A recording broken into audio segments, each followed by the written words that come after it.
Okey, saya tertarik dengan komen Mat Sobri 88. Dia kata rumahlah dengan tanah makin tahun makin naik di Penang. Memang saya bersetuju dengan apa yang dikatakan oleh Tuan Sobri tadi. Okey, amat-amat setuju bahawa hartanah ataupun dan juga tanah merupakan satu aset yang perlu dimiliki oleh semua insan. Okey, kerana untuk jangka masa panjang harga tanah dan juga rumah itu terus meningkat. Apatah lagi kena lokasi-lokasi strategik seperti Dua Belah Pinang, Kuala Lumpur dan Johor Bahru. Okay, akan tetapi harus diingat bahawa untuk memiliki sebidang tanah dan juga sebiji rumah, ia memerlukan modal yang besar, yang mana kita tidak boleh beli sedikit demi sedikit. Mana mungkin kita boleh beli rumah satu kaki, dua kaki, satu pintu, dua pintu, sedikit demi sedikit. Yang mana kita tahu bahawa apabila kita nak beli hartanah, rumah perkhidmatan, kita perlu membuat loan ataupun memerlukan simpanan ataupun modal yang besar.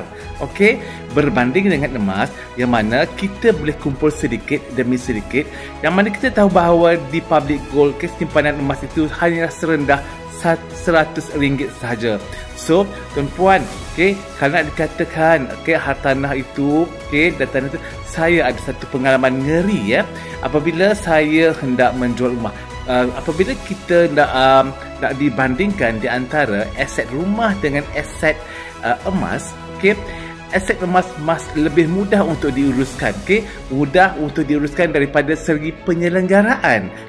Emas tidak perlu diselenggarakan berbanding dengan rumah.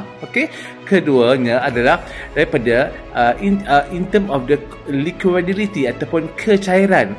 Untuk menjual 1 kilogram emas yang berharga sebiji rumah lebih mudah nak dibandingkan dengan nak menjual sebiji rumah. Saya ada pengalaman ngeri apabila saya pernah menjual sebiji rumah di Kuala Lumpur apabila saya mendapat cash buyer. Walaupun cash buyer, tuan-puan, saya terpaksa menunggu sehingga 6 bulan untuk mendapat balik saya punya wang atau daripada hasil jualan tersebut, berbanding dengan emas. Kalau kita ada 1 kilogram hari ini, kita pergi kepada sahaja public gold, kita bawa 1 kilogram itu dan public gold akan transfer nilai jualan 1 kilogram itu sekitar RM489,000 immediately. Tidak perlu menunggu selama 6 bulan.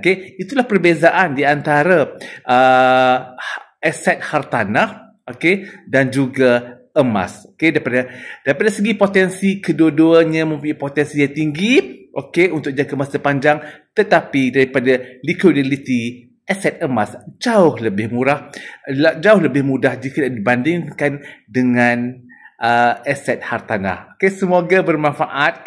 Terima kasih kepada tuan yang komen. Assalamualaikum dan bertemu lagi.